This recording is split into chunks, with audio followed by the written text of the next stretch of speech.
les vamos contando cómo Araceli ha trabajado fundamentalmente, digo, porque tiene que ver el recorrido que nosotros hacemos en este seminario, así como Dora Barrancos nos ilustró de cómo el patriarcado se instaló en nuestro mundo desde la antigüedad, desde los otros siglos hasta ahora y cómo ahora contemporáneamente lo tenemos.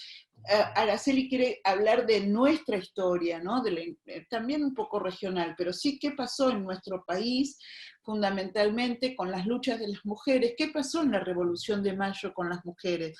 Creo que eso es algo que hoy está muy en disputa, su contenido, las relaciones que podamos tener, y porque nos trae a este presente. No podemos tener este presente de luchas y de desafíos de las mujeres sin saber que hubo un recorrido previo. Así que espero que Araceli pueda resolver su tema de conectividad para poder escucharla. Otra amiga mía que quiero mucho, que es Araceli Bellota, historiadora. Ustedes saben que ella vino trabajando en todos nuestros seminarios, ustedes la conocen por sus distintos recorridos incluso en lugares del Ejecutivo, de lo que fue nuestra anterior gestión, tuvo un lugar muy destacado, y nosotros le agradecemos siempre desde la cultura su participación en los museos, por cómo lo democratizó, lo hizo tan participativo, y eso es un gesto que se entiende desde las políticas públicas, pero también desde la historia y también desde el sentir nacional y de recuperar nuestra identidad. Creo que también entre todos sus libros que ha escrito sobre la Anteri, Eva, las 12, digamos, hay todo un recorrido que ustedes lo tienen en la bibliografía, por eso no quiero yo extenderme, quiero darle la palabra a ella, pero sí quiero mencionar el último, porque dice, el feminismo será peronista o no será nada, y entiendo que hoy también nos va a hablar de eso Araceli, y también vamos a incluir después de esta charla parte de los capítulos que ella nos autoriza a incluir en la bibliografía. Bueno, muchas gracias. Perdón, pero la tecnología, nos vamos a tener que estar acostumbrando a esto, qué sé yo. Bueno, nada, estoy recibiendo además saludos porque, bueno, tenía que recibir el resultado de mi hisopado por el COVID, me dio negativo, así que, nada, es un infierno mi teléfono. Pero Estamos bueno, festejando.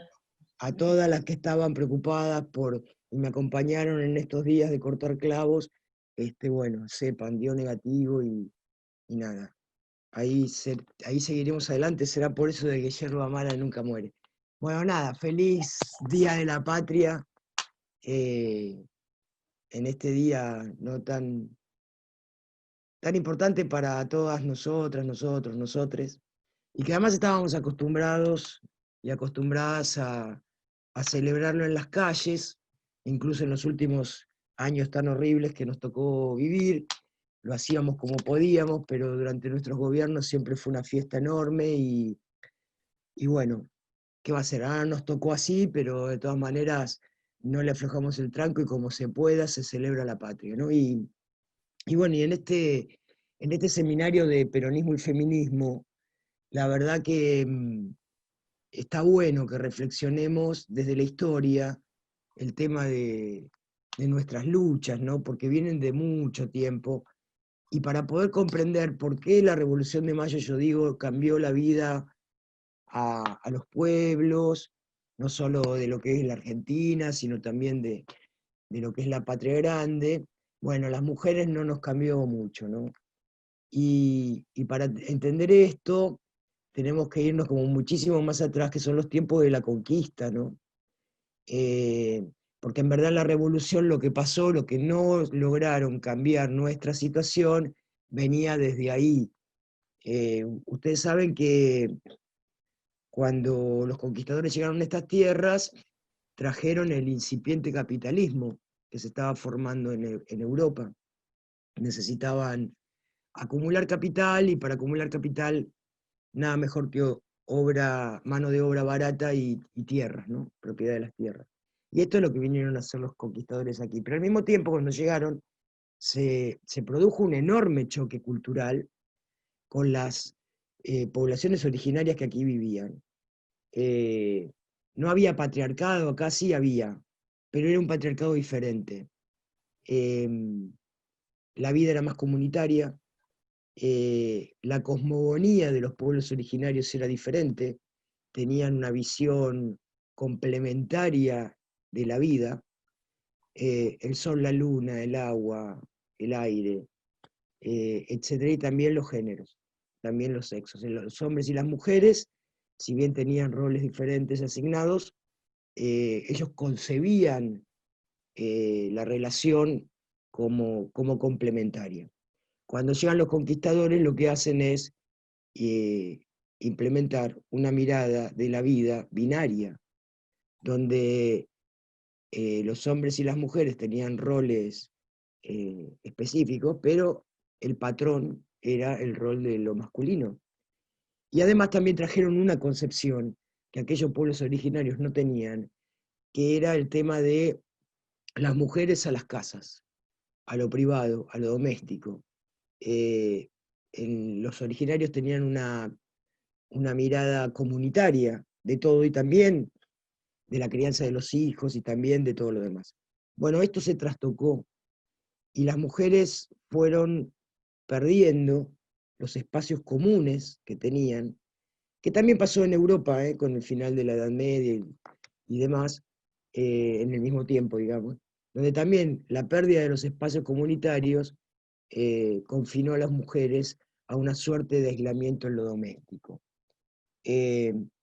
Dicho esto, digamos que cuando se produce la revolución, bueno, las luces de la Ilustración también llegaron aquí al Río de la Plata, y esas ideas fueron las que impulsaron la Revolución de Mayo.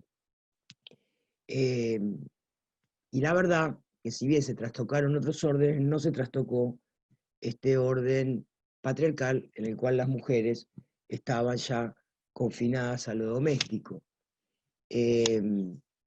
Mariquita Sánchez de Thompson y Mendeville, que se la suele poner en los libros como una de las revolucionarias de Mayo, con mucha razón, en su propia vida demostró esto, digamos. Ella cuenta en sus memorias cómo era la vida de las mujeres casadas en aquellos tiempos, donde, bueno, los padres acordaban los matrimonios con el candidato, digamos, y se lo comunicaban a la novia 2 o 3 días antes, y a las novias no se les ocurría cuestionar esto porque era parte del orden en el que vivían. En general solían ser mujeres muy jóvenes con tipos muy grandes, porque en verdad lo que importaba además, sobre todo, era el dinero. ¿De dónde venían estas ideas que se reproducen también aquí en la Revolución? Bueno, Juan Jacobo Rousseau, que en los libros escolares aparece como el padre de la democracia y demás por el tema de la Revolución Francesa, había escrito un libro que se llama Emilio o de la Educación, y en este libro Rousseau dice muy claramente que por naturaleza las mujeres hemos nacido para cuidar a los varones cuando son pequeños porque son nuestros hijos, por supuesto a nuestros maridos, y cuando son viejos más todavía hay que cuidarlos. Estas eran las ideas, pero además era por naturaleza. La biología parece que nos había puesto a las mujeres un gen o un algo que hacía que teníamos que, además de parir los hijos, lavar, planchar y abrir la puerta para ir a jugar. Bueno, este era el orden de la Revolución de Mayo. Por eso Mariquita, cuando se rebela contra sus padres, porque la quieren obligar a casar con un hombre que se llamó Diego del Arco, que era un español, que según Mariquita era viejo, feo, y ella no lo quería. Lo que sí tenía el hombre era mucho dinero, que era lo que obviamente los padres de Mariquita evaluaron a la hora de hacer este contrato. Bueno, Mariquita dijo, yo no me voy a casar. se rebeló, la encerraron en la casa de ejercicios espirituales, que todavía está en la ciudad de Buenos Aires, ahí en la avenida Independencia y Salta, cuando pase este bicho que nos tiene a todos mal, si pasan por Buenos Aires, vayan a verle, van a ver que en una celda de ese convento hay un cartel que dice: aquí estuvo presa Mariquita Sánchez por desobedecer a sus padres. Bueno, cuestión que estuvo ahí un tiempo, ella estaba enamorada de su primo, Martín Thompson, el padre de Mariquita era muy poderoso, porque Mariquita era una de las mejores herederas de la ciudad de Buenos Aires, así que era una candidata codiciada, y Martín era apenas un teniente de marina, que no, para los padres de Mariquita no era un candidato viable, y entonces, bueno, el padre de Mariquita logra que las autoridades lo manden a Martín a España. De todas maneras, ellos siguen manteniendo correspondencia, Mariquita sigue negándose a casarse, cuando se muere el padre de Mariquita, ella dice: bueno, ahora es la mía, mi mamá me va a entender. La mamá lo que hizo, como suele pasar con muchas mujeres que tienen el patriarcado tan metido adentro que ni siquiera conciben desobedecer al marido, en este caso después muerto. La mujer no accedía, Mariquita hace un juicio eh, pidiéndole al virrey que intervenga para dejar sin efecto este contrato. La madre se niega, bueno, finalmente el virrey accede al pedido de Mariquita, se pueden casar, los casa Fray Cayetano Rodríguez, un cura que también va a participar de la revolución y de la lucha por la independencia.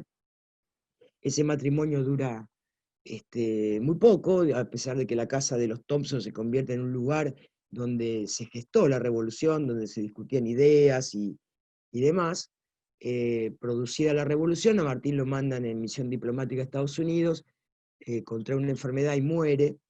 Entonces Mariquita queda con sus hijos, que ya había tenido con Martín, eh, durante 4 años sola, como decían entonces, y como dicen muchas veces ahora, cuando se encuentran con mujeres sin hombre, entonces te dicen: estás sola. Y yo: no estoy sola, lo que estoy es sin hombre.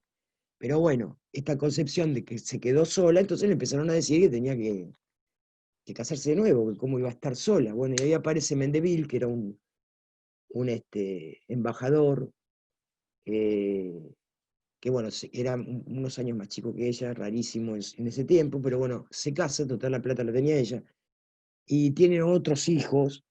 Y la verdad que Mariquita, si bien pudo plantarse frente a sus padres para poder cuestionar esta cuestión del contrato entre familias, nunca se le ocurrió cuestionar el tema este de la biología y de la naturaleza que decía Rousseau respecto a cuál era la misión de las mujeres en la vida. Tuvo cantidad de hijos y se aguantó a este Mendeville, que también era una desgracia, porque luego pudo separarse y encubrir ese estado de separación con la profesión de su marido, que era embajador. Pero lo cierto es que una vez muerto Mendeville, Mariquita le escribe una carta a Juan Bautista Alberdi y le dice que la verdad que su matrimonio fue muy desgraciado y que ella no hizo más que poner todo a disposición de ese hombre, incluida su fortuna, y que bueno, y que sentía que no había servido para nada, ¿no? De manera que esta biología que Rousseau decía en este libro Emilio de la educación, que las mujeres habían nacido para parir, para cuidar y demás, y los hombres habían nacido para proveer a las mujeres, bueno, en el caso de Mariquita, como de muchas otras, estaba desmentido, ¿no? Pero bueno, ella no lo cuestionó y, y se la bancó, a pesar de, bueno, de haber podido tener gestos que significaron un avance en la posición de las mujeres, que supieron, a partir del juicio de Mariquita, que ya no era tan obligatorio casarse con quien ordenaba la familia, por supuesto, siempre y cuando se tuviera el coraje de enfrentar a esa sociedad que, que maltrataba a quien se opusiera, digamos, ¿no? En el mismo tiempo de Mariquita, había otra mujer, María Josefa Escurra, la hermana de Encarnación Escurra, que después sería la mujer de Juan Manuel de Rosas, que le pasó lo mismo. Ella estaba enamorada de Manuel Belgrano, pero bueno, obviamente a sus padres no les parecía un buen candidato, era un empleado secretario del consulado, es decir, un abogado que había venido de Europa, había estado en Europa formándose y había presenciado la Revolución Francesa. Y bueno, luego había regresado aquí como secretario del consulado, y además era hijo de un comerciante que había sido acusado de contrabando, y aunque después había sido sobreseído, bueno, su fortuna había disminuido mucho por esa causa. Y entonces, bueno, la obligan a Josefa también a casarse con un hombre mayor, que encima era un primo lejano, español, y Josefa se casa, y por supuesto es desgraciada. Cuando se produce la revolución, este hombre dice que se vuelve a España porque no se va a bancar el nuevo orden, y obviamente Josefa no le dice nada, que se quede, ni mucho menos. Y acá hagamos un paréntesis, porque también Mariquita se encargó de escribir en sus memorias cómo era la vida de las mujeres casadas en ese tiempo, ¿no? Y decía que, bueno, que lo que pasaba era que la niña que se casaba con este hombre se iba a vivir a donde el hombre dispusiera, y ahí quedaba, podía salir todos los días para ir a misa, pero cada 2 o 3 meses para ver a sus amigos, amigas y sus parientes. Dice Mariquita en sus memorias, la diversión no era necesaria para las mujeres, consideraban que no era necesaria para las mujeres, y era ahí donde debían estar, en el hogar, es decir, pobrecitas terminaban viviendo, estando presas, ¿no? Algo que podemos casi vislumbrar hoy cuando vemos en las noticias el aumento de la violencia de género en los hogares, producido y los femicidios, ¿no? Producidos por la pandemia, obligadas a estar encerradas con quien los maltrata, ¿no? Bueno, vienen de aquellos tiempos estas cosas, ¿no? Eh, bueno, Josefa, cuando se va el español este, queda haciendo nada, porque no era ni casada ni viuda, porque no existía el divorcio y todo eso, y lo que hace es retomar su relación con Belgrano, y bueno, lo acompaña a él en todo el primer tramo de revolucionario, ¿no? Viaja al norte, que es donde él está haciéndose cargo del ejército del norte, hace el éxodo jujeño con él, está en los tiempos de la batalla de Tucumán, y luego, bueno, queda embarazada, y por esta razón deciden que no lo puede seguir acompañando. Josefa regresa, se aloja en una estancia en Santa Fe, ahí tiene el niño, y deja pasar los fríos y luego vuelve a Buenos Aires, y lo que hace es darle a su hijo en adopción a Encarnación y a Rosas, que acababan de casarse, de manera que ese chico que se llamó Pedro, eh, Pedro Rosas, se crió con sus tíos como padres y con su madre como tía.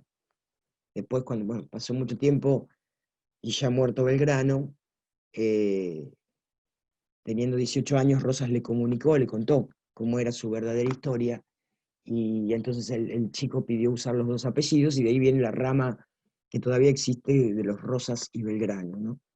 Pero bueno, hablando de Belgrano, y en este año, ¿no? que es un año dedicado a, a homenajearlo, porque se cumple el bicentenario de su muerte, eh, y también de no sé cuántos años de su nacimiento. Pero bueno, lo cierto es que Belgrano, ya les dije, había estado en Europa cuando la Revolución Francesa, conocía las historias, las ideas de Rousseau, igual que conocía las de Voltaire, las de Montesquieu, bueno, todos ellos.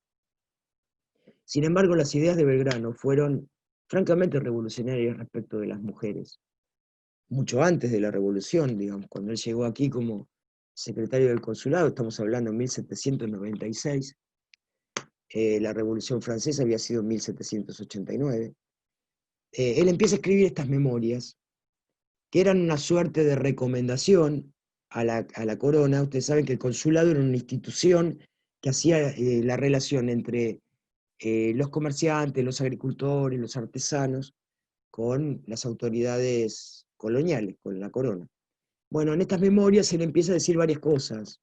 Por ejemplo, les dice, ustedes siempre miran al norte, pensando en la riqueza del norte, era Bolivia y Perú, pensando en la riqueza del oro y la plata, pero acá, en el Río de la Plata, hay otra riqueza que va a ser menos no se va a acabar como aquella que en algún momento se va a acabar, que es la agricultura, que es la fertilidad de estas tierras.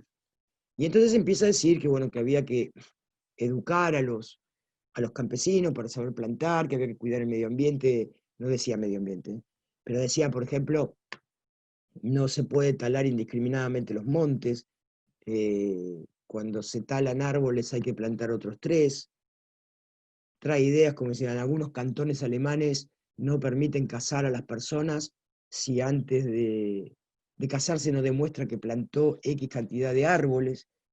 Eh, bueno, realmente un adelantado en su tiempo en muchos temas y también con las mujeres, porque él en esas memorias recomienda la educación de las mujeres.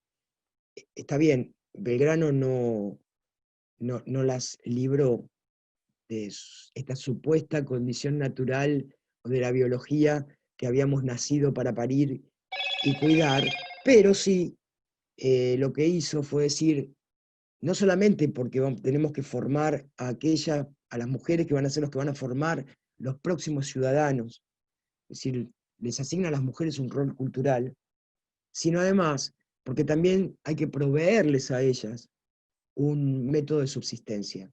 Dice Belgrano así en sus memorias, eh, si quieren ver a alguien que está maltratado y a la buena de Dios en estas tierras, esas son las mujeres. De manera que él está pensando que las mujeres tienen que producir, deben producir, también para procurar su propia subsistencia. Realmente para ese tiempo era una idea muy revolucionaria, porque, porque las mujeres, insisto, como había dicho Rousseau, no tenían el rol de proveedoras.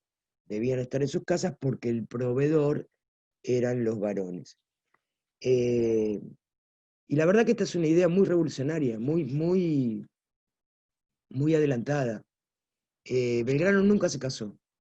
Tuvo dos hijos, uno con Josefa, Pedro del que ya hablamos, y otra una mujer que se llamó Mónica, con una mujer tucumana cuando se separó de Josefa. eh, Nunca los reconoció, pero sí se ocupó de dejarle eh, algunas de las propiedades que el gobierno le había donado por su tarea en la Guerra de la Independencia a su hija Mónica. ¿Por qué no lo hizo con su hijo Pedro? Bueno, porque Pedro sabía que estaba en el hogar de uno de los estancieros más ricos de Buenos Aires, que era Juan Manuel de Rosas, y que sabía que no iba a poder, no iba a pasar ningún tipo de necesidad.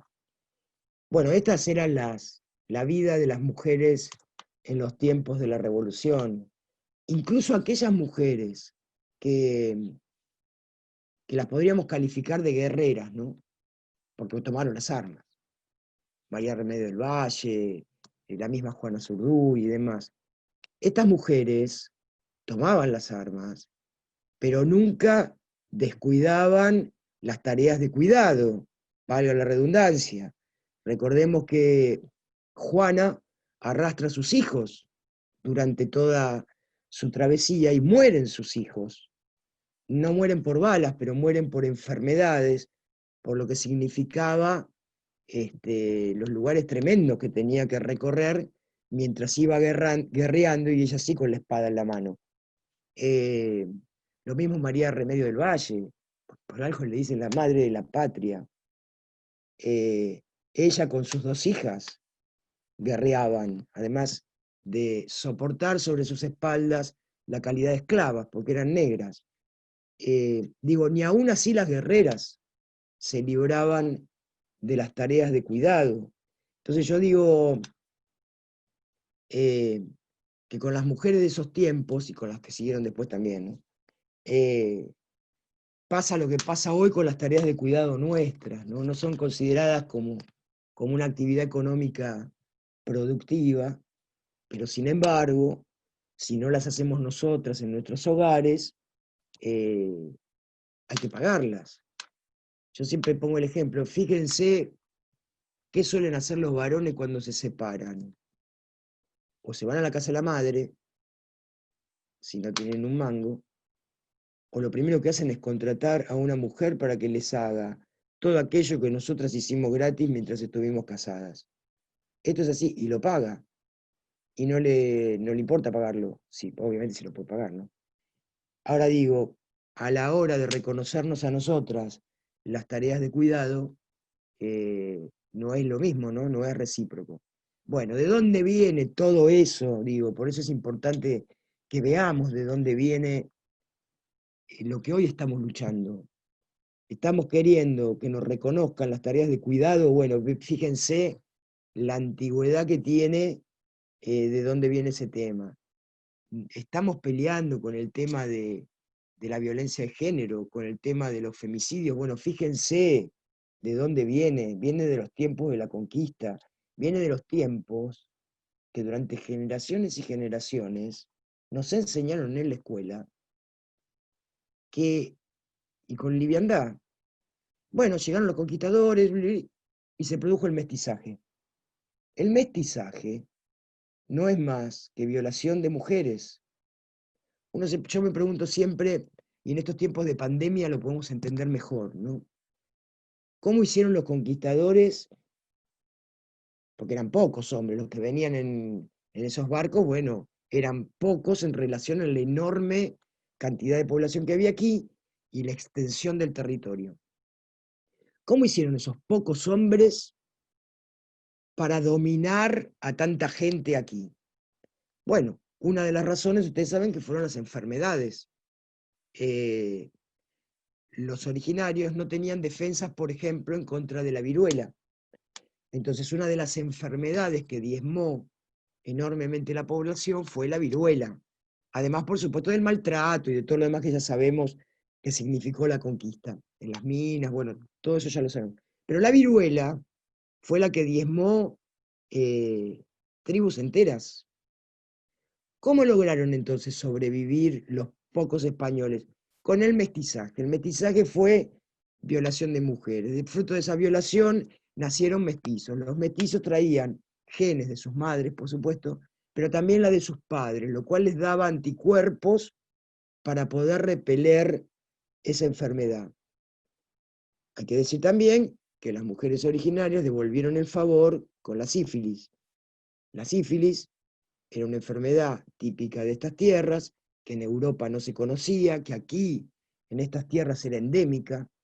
Los originarios solían curarse la sífilis con la corteza de un árbol. En cambio, cuando el primer barco que volvió a Europa, en el primer viaje de Colón, ya llevaba el primer sifilítico a bordo, que cuando desembarcó y se produjo una guerra en Italia, bueno, se diseminó la sífilis por Europa y bueno, ellos también tuvieron su parte. Pero ¿de dónde viene todo esto? La sífilis es una enfermedad de contagio sexual. Viene de la violación de las mujeres en tiempos de la conquista. Digo, estas luchas que estamos emprendiendo, hace tanto ya también, y que a veces nos resultan tan difíciles, y entonces nos enojamos, maldecimos a los varones, maldecimos a las mujeres, compañeras que por ahí no entienden, y dicen, bueno, pero ¿por qué no se puede sacar el patriarcado? Bueno, el patriarcado lo tenemos todos y todas y todos adentro. Y lo tenemos adentro porque viene con esta larga historia. Y entonces sepamos que cuando estamos dando esta lucha, estamos peleando contra esta formación cultural que es de muchísimas generaciones y que no es tan fácil de combatir y no es tan fácil de revertir. La verdad que nuestras antepasadas, como decía ese poema de Marilena Walsh, ¿no? Quien no fue mujer o trabajador puede decir que el tiempo pasado fue mejor. La verdad que sí, la verdad que vivieron y costó muchísimo, muchísimo, muchísimo. Ustedes piensen que para ser consideradas en derechos civiles iguales a los varones, hubo que esperar hasta 1926 y después hasta 1967, creo, gobierno de Onganía, para poder ser consideradas civilmente iguales. Éramos tratadas como incapaces y menores. de la tutela del padre pasábamos a la del marido, como ya les expliqué, y no podíamos hacer cosas tan elementales como, por ejemplo, tener cuentas corrientes en los bancos, ser testigos en juicio, ni que hablar de elegir una carrera para estudiar. Eso tuvo que pasar mucho tiempo y aún las que lo elegían tuvieron que dar una enorme lucha. Y ahí estamos hablando de las sufragistas de principio de siglo, estamos hablando de las primeras universitarias, estamos hablando de las que lucharon por estos derechos civiles, tanto Alicia Moró, Cecilia Grierson, Julieta Lanteri, bueno, todas estas socialistas, anarquistas, radicales, comunistas, que pusieron el cuerpo para dar un paso más en el escalón de la igualdad, ¿no? Y después llegó Evita. Y cuando llegó Evita tomó la posta de toda esta lucha tan enorme para arremeter con los derechos políticos. Y entonces ahí fue cuando coronó toda esta lucha en 1947 con la ley 13.010 del voto femenino, que no solamente nos permitió elegir, sino también ser elegidas. Y ahí empezó toda otra enorme lucha de construcción política, con una mirada muy particular y diferente de las anteriores que tanto habían luchado, que es la mirada del peronismo, que es la mirada de poner la lucha de las mujeres dentro de un proyecto de país, donde ya no son solamente las mujeres que luchan por sus derechos, sino que son también todo el resto de excluidos que vino a incluir el peronismo, que también luchan por los nuestros y viceversa. Y bueno, y con esta concepción de proyecto de país, de proyecto nacional y popular, de donde no es posible la justicia social si no existe la igualdad de géneros, con esta mirada llegaron Néstor y Cristina, y por esa razón, en esos 12 años de gobierno, se adelantó tanto en cantidad de derechos que hasta entonces no se habían dado, ¿no? Y estamos hablando del derecho a la identidad de género, estamos hablando del matrimonio igualitario. El otro día escuchaba en la radio que hace 20 y pico de años, o 30, no me acuerdo ahora, que la Organización Mundial de la Salud sacó de la lista de enfermedades la homosexualidad. 30 años en la vida de un ser humano es mucho, por lo menos en la mitad de mi vida. Ahora, en la historia, 30 años es nada. Y hace 30 años, la humanidad estaba considerando que la homosexualidad era una enfermedad. Y después de esos 30 años, o antes, los gobiernos de Néstor y Cristina sancionaron la ley de matrimonio igualitario, convirtiéndonos en una de las naciones pioneras en el mundo con con estas decisiones, ¿no? Entonces, visto en este contexto, si les parece cierro, por si quieren hacer algunas preguntas, pero dicho en este contexto digo, existen muchos feminismos, muchos, ustedes saben que hay cantidades. Feminismo liberal, feminismo de izquierda, feminismo, ecofeminismo, ciberfeminismo, yo qué sé. Y van a seguir surgiendo muchos, por suerte. Lo que yo digo que también existe un feminismo que es nacional y popular, y que se diferencia de estos otros feminismos, porque entiende la importancia de la participación del Estado en nuestras luchas, porque entiende que las mujeres no vamos a poder emanciparnos y lograr lo que estamos logrando solas, porque esto es el patriarcado, no es una cuestión de los varones nada más. El patriarcado es una herramienta del capitalismo, yo diría la mejor que tiene el capitalismo para establecer su sistema, y que por lo tanto es una lucha colectiva, tiene que ser una lucha de un pueblo, porque si no, no vamos a lograrlo. Y creo que en este camino, este feminismo nacional y popular que inauguró Evita, que Néstor y Cristina tomaron esa posta y lo continuaron, hoy nos toca a nosotros encima en el ámbito o en el marco de esta pandemia, que es un hito en la humanidad. Miren, no siempre una puede tener la conciencia de saber que está viviendo un tiempo histórico. Bueno, sepamos que estamos viviendo un punto de inflexión, no solo en la Argentina, no solo en la patria grande, en el mundo. El mundo, después de esta pandemia, no va a ser igual. No sé si será mejor. Lo que sí sé es que no va a ser igual. Por lo tanto, es la enorme posibilidad que tenemos para empujar todas las fuerzas progresistas del mundo, y en la Argentina particularmente, el peronismo, empujar para que este mundo que venga después de la pandemia sea mucho más justo, sea mucho más igualitario, y dentro de la justicia social y dentro de este pensamiento de igualdad, no va a poder ser si la igualdad de género no se consigue. Bueno, muchas gracias.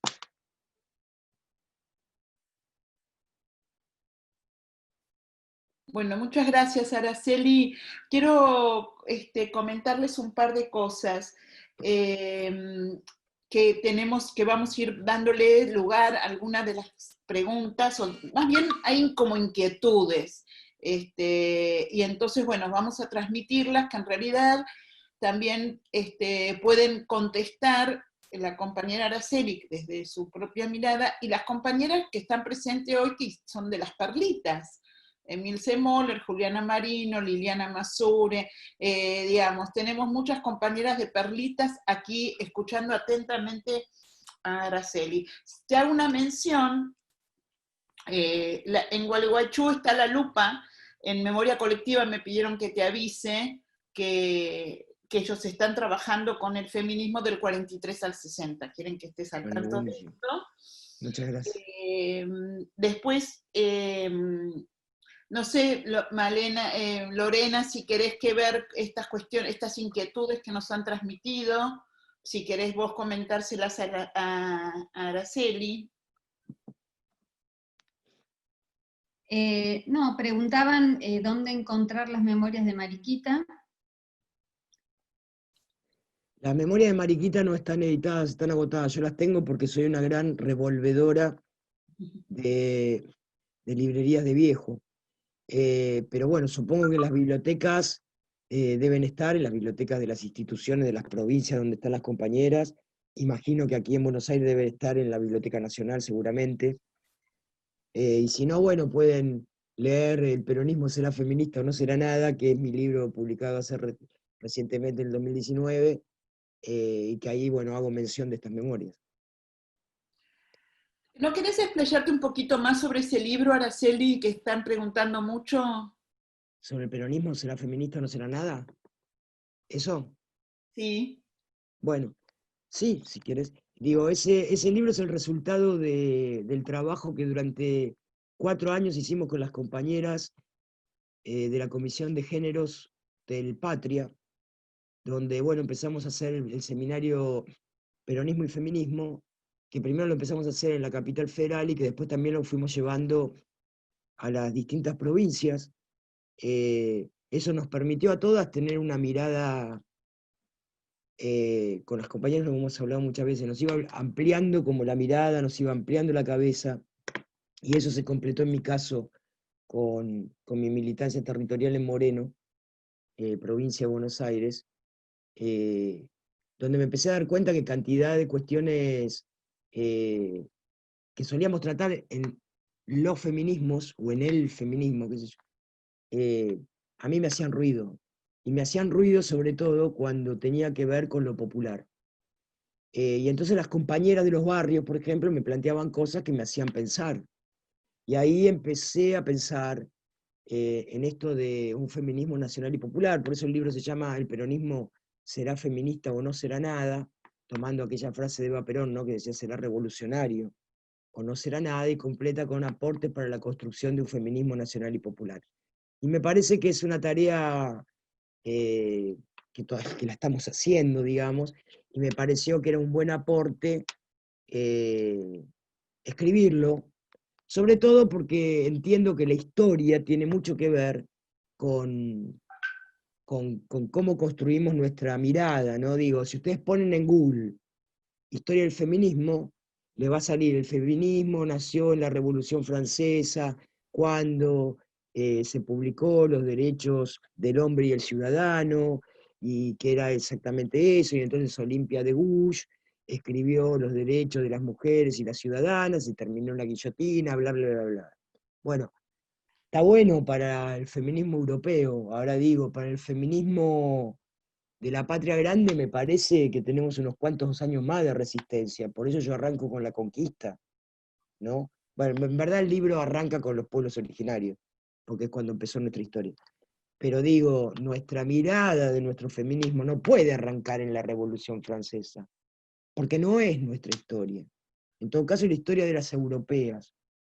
La nuestra, nuestras luchas, empiezan bastante antes. Y en todo caso, la Revolución Francesa se entronca con nuestra historia cronológicamente con la Revolución de Mayo.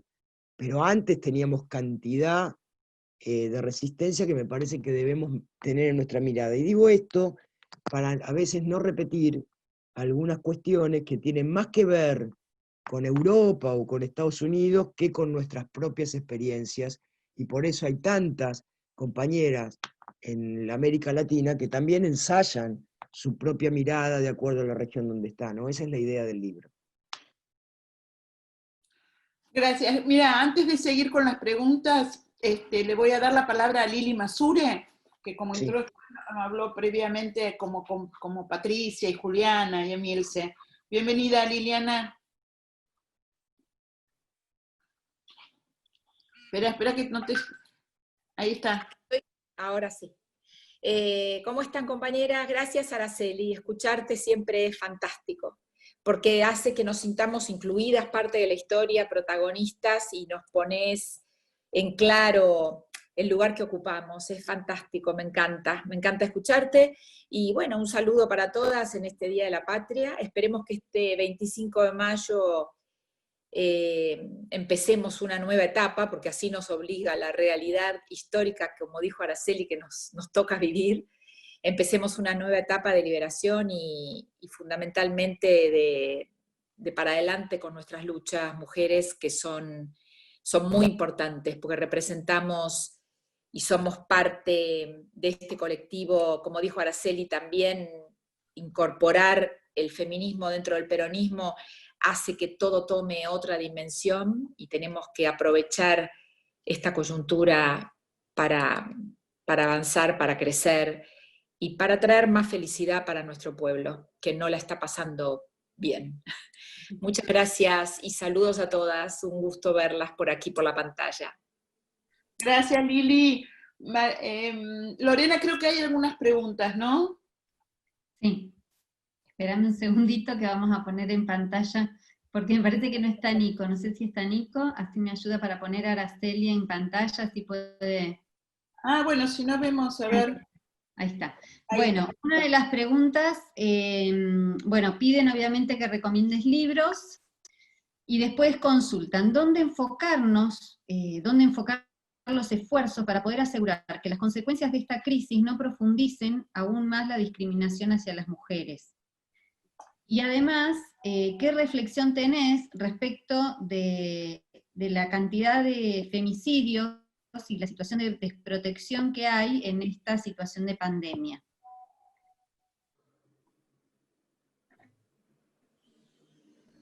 A ver, espera un segundito, para un segundo que no tenés, a ver, Nico, vos estás para darle audio, micrófono, por favor.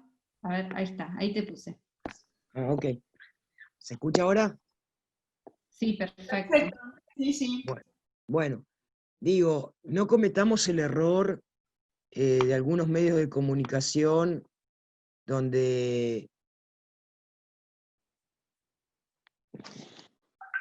Está bien, ¿no? ¿Me están escuchando? Sí, no te muevas. Bueno. No, porque cuando se me desconecta de golpe quedan todas congeladas, ¿viste?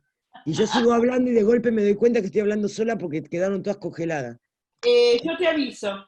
Bueno, no, digo, no cometamos el error de suponer que la pandemia produce cosas. La pandemia no produce más que te apestes y te mueras y tenés mala suerte, o te apestes y te enfermes y tengas que pasar ese garrón, digamos, de la enfermedad. Lo que está haciendo la pandemia es evidenciar lo que ya existía. Digo, el tema de los femicidios y de la violencia de género, obviamente que ya existía. Lo que está haciendo la pandemia es ponerlo en evidencia muchísimo más por esta cuestión de encierro, ¿no? Con lo cual nos obliga a redoblar los esfuerzos para ver cómo hacemos para luchar contra ese flagelo.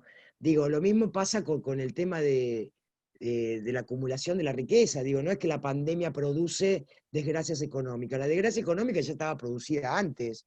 Lo que está haciendo la pandemia es mostrar el absurdo de este mundo capitalista y acumulador que ya no da para más, digamos.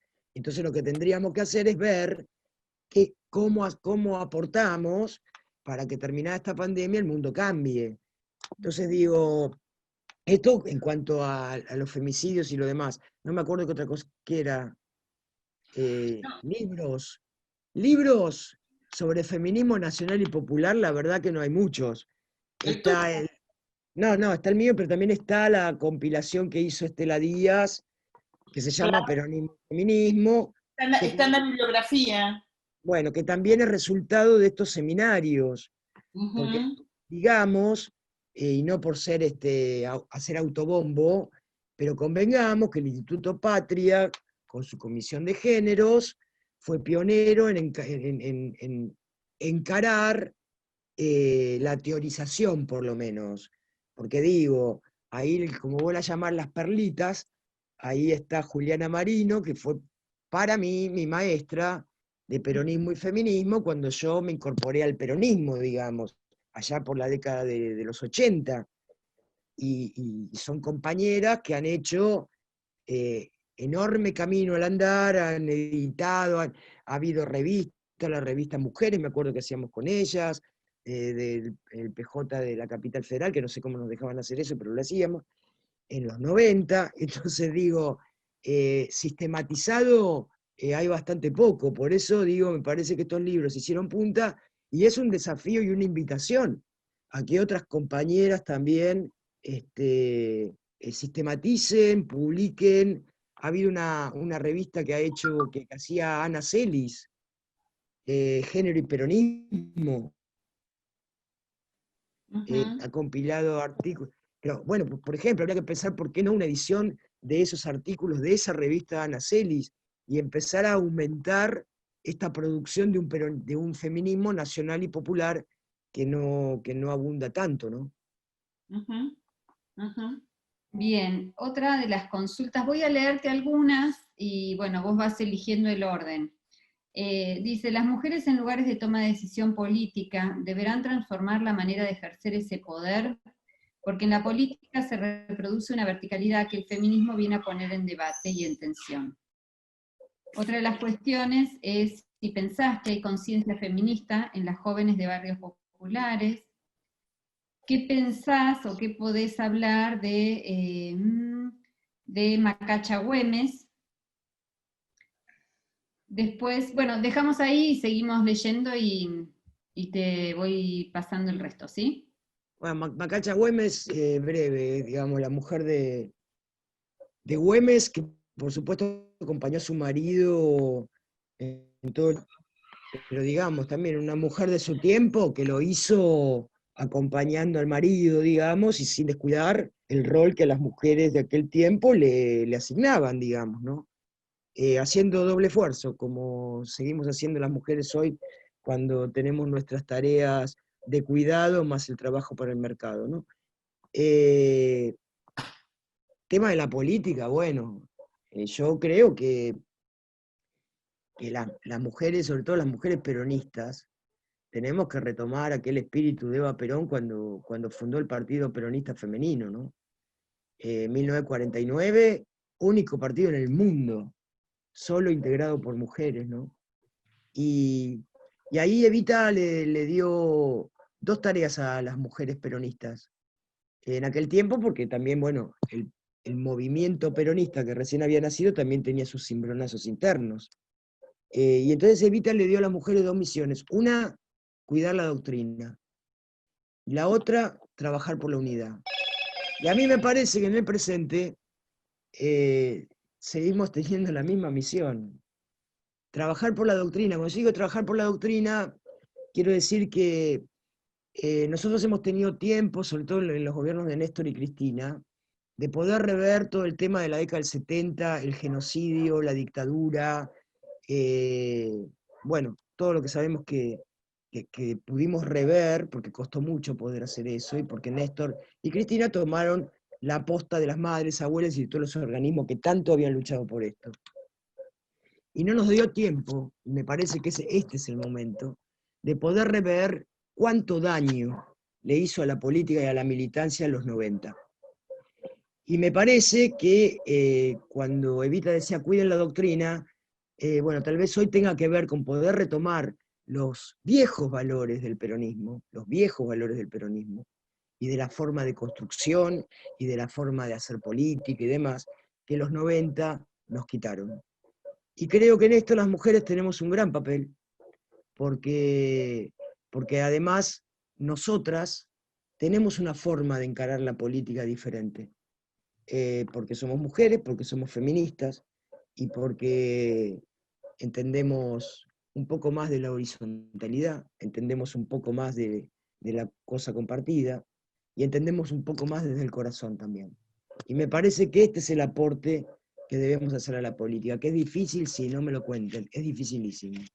Y te dan ganas de mandar a la miércoles a todos en algún momento y a todas también. Pero lo cierto creo que es el camino, y es el camino dentro de un feminismo nacional y popular, insisto, retomar los viejos valores del peronismo, vuelvan a leer Conducción Política, vuelvan a leer a Perón, lean algunos discursos de Eva, y ahí van a encontrar con qué espíritu nació el peronismo, y que tiene bastante distancia con lo que muchos y muchas hoy entienden la política como una carrera, como la posibilidad de mejorar su propia vida, o como la posibilidad de acercarse a algunas cuestiones que te hagan la vida más fácil. Si quieren hacer negocios y quieren hacer plata, sean agentes de bolsa. La política es otra cosa, la política tiene que ver con el servicio, la política es una herramienta, los peronistas y las peronistas entendemos que la política es una herramienta para mejorar la vida de nuestro pueblo. Y además, las peronistas y los peronistas entendemos que la política es servicio a los otros, no es una carrera. Y creo que quien mejor ejemplo hace muy poco dio de esto es la misma Cristina.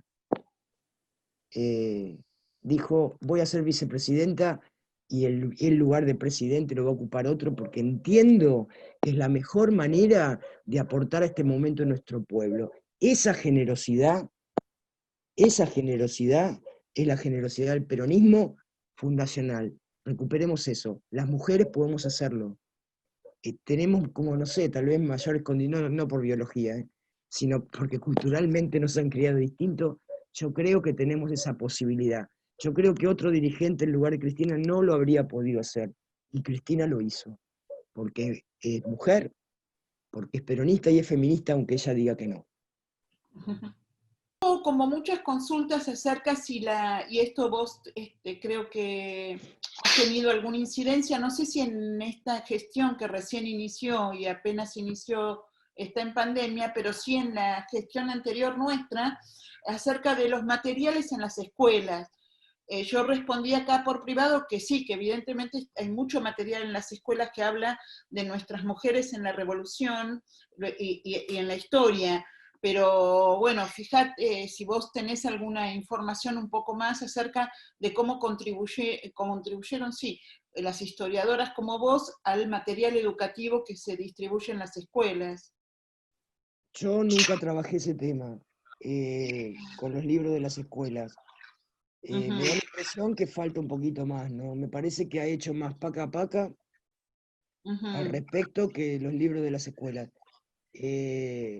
Pero bueno, insisto, son siglos de historia, no solamente historia oficial liberal, sino además de historia patriarcal.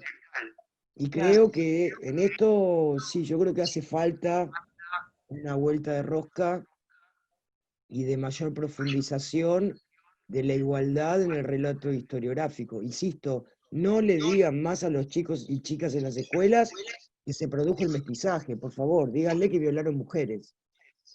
El día que veamos esto escrito en un libro escolar, te voy a decir, y bueno, vamos bien, ¿viste? Vamos cambiando la historia. Ahora, si me seguís diciendo que se produjo el mestizaje, es que está mal. Tal cual. Bueno, sí, yo creo que hay historiadoras que están en el Ministerio de Educación aportando al respecto. Creo que es bueno que consulten las bibliografías que vos nos estás sugiriendo. Sí, yo sí puedo dar cuenta que en los museos lo hice en mi tiempo Claro. de funcionaria. E incorporé las mujeres en el relato del Museo Histórico Nacional todo lo que pude. También es complejo, porque un museo, vos sabés que vos tenés que contar la historia a partir de los objetos que tenés.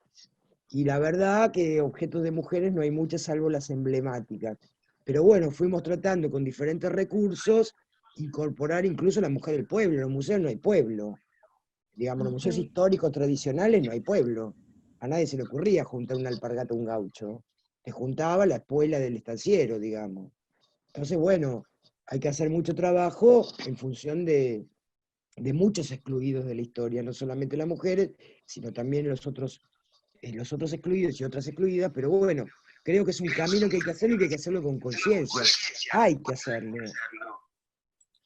Totalmente, totalmente. Creo que esto es un tema en el cual vamos a introducir en el segundo seminario una clase muy específica en relación a cómo llevar la educación o sea, llevar a la educación la historia de las mujeres, sus pensamientos, su actualidad y qué pretendemos para un futuro de las jóvenes estudiando. Bueno, yo quiero avisarles también, digo, porque no logro comunicarme por WhatsApp ni con Rocío ni con Cristina Camaño, que la queremos saludar y queremos saber si quieren también dirigirnos algunas palabras. No, es Rocío Bilbao la que yo estaba buscando, pero bueno, si alguna de ustedes quiere, encantada. A veces somos tantas que se nos complica encontrarnos, pero obviamente si alguna de ustedes quiere dejar algún mensaje o intervenir con alguna de estas cosas, yo normalmente convoco, ¿no? Para que aporten a ustedes miradas de compañeras que están instaladas, insertas o trabajan en distintos lugares institucionales e incluso desde el mismísimo gobierno, ya sea en el legislativo, en el ejecutivo, para que pueda aportarles a ustedes, al colectivo, su mirada desde donde están, desde dónde está trabajando. Pero bueno, este es un poco lo que viene. Después otra de las cosas que habían quedado presentes es no quiere hablar, bueno. Bueno, yo respondí al tema de cuidados porque un poco estoy en el tema acerca de cómo se está trabajando desde el Ministerio de las Mujeres, pero también de los distintos ministerios, porque no se trata solamente, y desde el legislativo muy especialmente, donde hay proyectos de ley muy interesantes al respecto, acerca de cómo garantizar la igualdad de derechos en los temas de cuidado para niños, discapacidad, personas mayores, y este es un tema que sin duda vamos a tener que abordar, por lo menos con las conclusiones que van elaborando las compañeras en esta situación tan particular. Pero hay algo que por ahí vos sí podrías hacer, que es o sea, cómo la educación sexual integral está otra vez con las escuelas. Yo sé que vos no sos de los museos de historiadora, pero sí hemos compartido con Ana Weber muchas veces el manejo de cómo se lleva la escuela sexual, la educación sexual integral en las escuelas. Y la importancia que tiene. Sí. No es mi especialidad, la educación no es lo mío. Preguntarle a Mara o a alguna de las compañeras nuestras que se especializan en eso, digamos. Yo lo que sí sé es que creo que no solamente la ESI es importante en las escuelas, creo que es muy importante y sería maravilloso que lo hiciéramos y se expandiera el tema de la ley Micaela, ¿no? Porque creo que la ley Micaela lo que hace es abrirnos la cabeza, incluso a algunos y algunas, escuchar hablar por primera vez de esto. tenemos que ser conscientes que hay un montón de compañeras, compañeros, funcionarios y funcionarias que jamás les interesó este tema, ni siquiera se lo plantean. Y me parece que es urgente que en todos los estamentos del Estado realmente haya un esfuerzo enorme de educación de todos nosotros y nosotras. Hasta que esto no suceda, se van a empezar a repetir, se va a seguir repitiendo muchos esquemas patriarcales, porque para muchos y muchas la política es así, por ejemplo, y te lo dicen, y bueno, pero la política es así. Y vos decís, no, la política no es así. La política patriarcal es así. Lo que tenemos que hacer es tratar de modificar estos parámetros, no solo en la vida social, sino también en el ejercicio de nuestras profesiones, en los oficios y en la política. Por eso me parece a mí que la ley Micaela es algo muy importante y me da la impresión que estamos empezando con esto, ¿no? Hola, Araceli, qué alegría Hola. escucharte, como siempre, maravillosa charla, precioso, y nada, como salió el tema de la ley Micaela, quería contar que ahora que yo estoy al frente como interventora de la Agencia Federal de Inteligencia, hicimos un curso para los espías de la ley Micaela, que vino la propia ministra con Diana Mafía, y que realmente fue fantástico, porque imagínate, esos tipos, es un lugar súper cerrado, bueno, donde lo filmamos, pero yo lo que les pedía es que no se muevan para que salieron todos de espaldas, ¿no es así? Y solo se veía a Eli y a Diana. Pero cuando terminó, después estaban todos muy contentos porque fue algo desconocido realmente para ellos. Y ahora, bueno, seguimos haciendo los cursos, primero tenemos que hacerle a todos, en ese momento fueron creo que 75 o 80 espías y tienen que seguir haciéndolos a los agentes de inteligencia, pero fue una experiencia muy buena. Yo pensé que iban a estar así con cara de esto que decís vos, ¿no?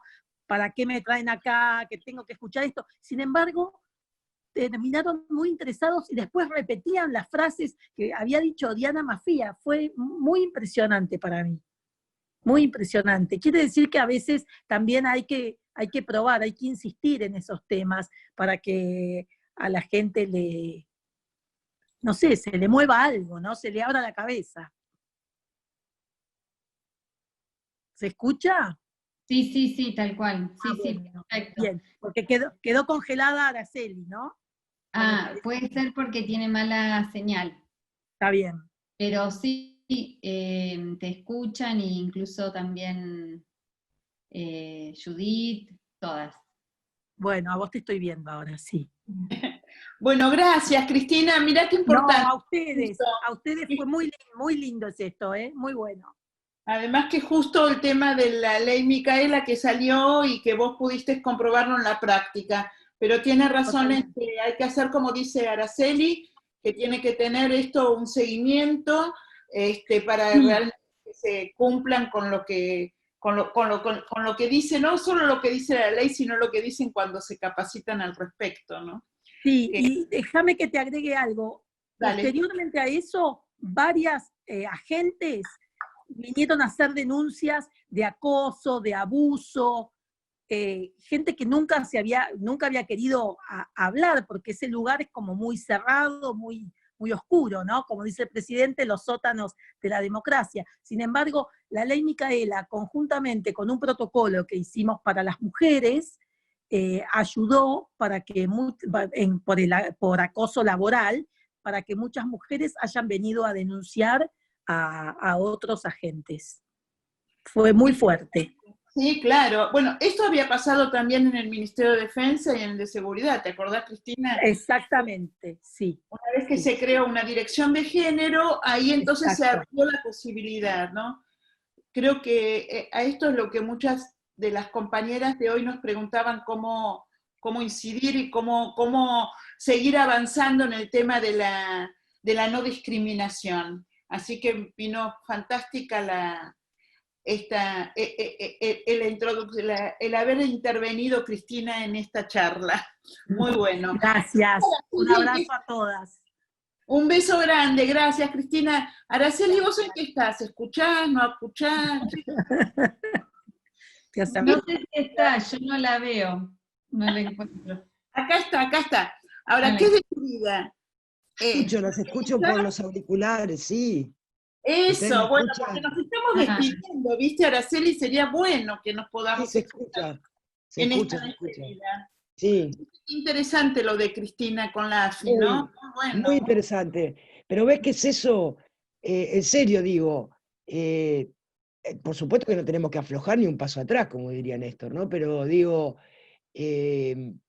tengamos paciencia. ¿Cuánto hace que está el tema de la ley Micaela? Tuvimos 4 años con este hombre que tuvimos. Bueno, nada, llevamos ¿cuánto tiempo? 5 meses, 150 días, compañera. 150 días. Y nos agarró una peste. Entonces digo, vamos para adelante, pero también dimensionemos, ¿no? Bueno, entonces, lo que nos queda pendiente, compañeras, les digo, pueden ponerlo en el foro de la página de la Patria, del foro de la Patria Virtual, se las hacemos llegar a Araceli, o incluso Araceli ingresa porque ella es parte está en la página, como para seguir abundando sobre este tema, y además cuando terminemos ahora voy a hacer... vamos a subir con Lorena a otro material de bibliografía que Araceli nos preparó para que sigamos dándoles más elementos y más herramientas para que puedan abordar toda esta temática, ¿sí? Entonces, si quedamos así, nos vamos despidiendo. Le agradecemos a Araceli que haya compartido esta tarde de fiesta de 25 de mayo. Nos alegramos que estés bien, Araceli, cuídate mucho. Araceli es la presidenta del Consejo Deliberante de Moreno, tiene un rol tiene un rol importante en ese lugar, un distrito muy abarcativo y con muchos problemas, o sea que tiene un desafío muy fuerte, ella y el intendente, y necesitamos que esté bien, hay que cuidarla. Vamos a cuidarla a Araceli para que siga dando pelea en ese territorio. Y les quiero contar que entonces nosotras la semana que viene nos vamos a encontrar con Cris Álvarez Rodríguez, que es diputada nacional, que ha tenido también bastante historia, saben que es la presidenta. ¿Lili es presidenta o directora del Museo Evita? Presidenta, ¿no? No sé, porque ese museo es complejo porque es una fundación, pero sí creo que es presidenta en verdad es presidenta del Instituto de Estudios, Eva Eso, Perón, Instituto Nacional de Estudios, Eva Perón, que tiene el museo. que tiene el museo. Es así, ¿no, Lili? Es así. Sí. Bueno, Ay, ¿cómo decís, Lili? Y que ahí hay un directorio, sí, es una estructura compleja que depende de, que la fundación está por fuera, pero el museo depende de cultura, de Exacto, nación. porque en verdad no, es así. Es como el Instituto Nacional Juan Domingo Perón, que lo preside el compañero Lorenzo Pepe. Bueno, el Instituto Nacional de Estudios, Investigaciones, tiene un nombre larguísimo, Eva Perón, tiene una fundación y también tiene un museo. La fundación vendría a ser como la asociación de amigos en los museos. Bueno, esta es una fundación y además tiene un museo que depende del Ministerio de Cultura de la Nación. Así es, sí. Bueno, así que el Museo Evita, que ahora no lo pueden visitar, No. está cerrado, pero hay creo que una visita virtual y que se puede, sí, se llama así, ¿no? Guía virtual, ¿no, Lili? Que podés entrar y ver, sí, el museo, que no es lo mismo, nada que ver, pero bueno, es como para saber qué es lo que tiene.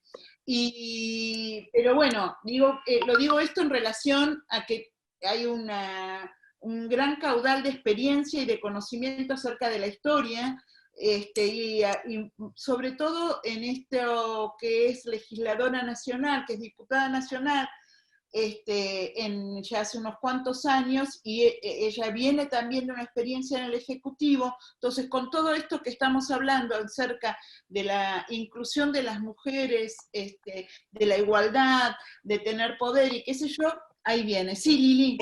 Secretaria del bloque ella. Es ¿Eh? secretaria del bloque. En la Cámara de Diputados es secretaria del bloque. Secretaria Cristina. parlamentaria del bloque del Frente de Todos. Claro. Sí. Bueno, sí, gracias, Lili. Así que, Kelly, ¿qué hará? Es la sobrina nieta de Evita.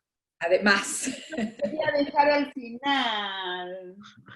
Sí, lo quería dejar para el final, y es tan bonita ella. Bueno, ella me parece, sí. un montón de cosas, prepárense para también como una clase excelente como la que tuvimos hoy y como la que tuvimos el lunes pasado. Chao, chao, chao. Gracias, Araceli.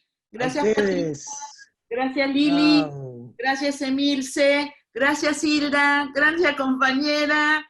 Leticia. Chao. Chao a todas. Sí, hasta la victoria.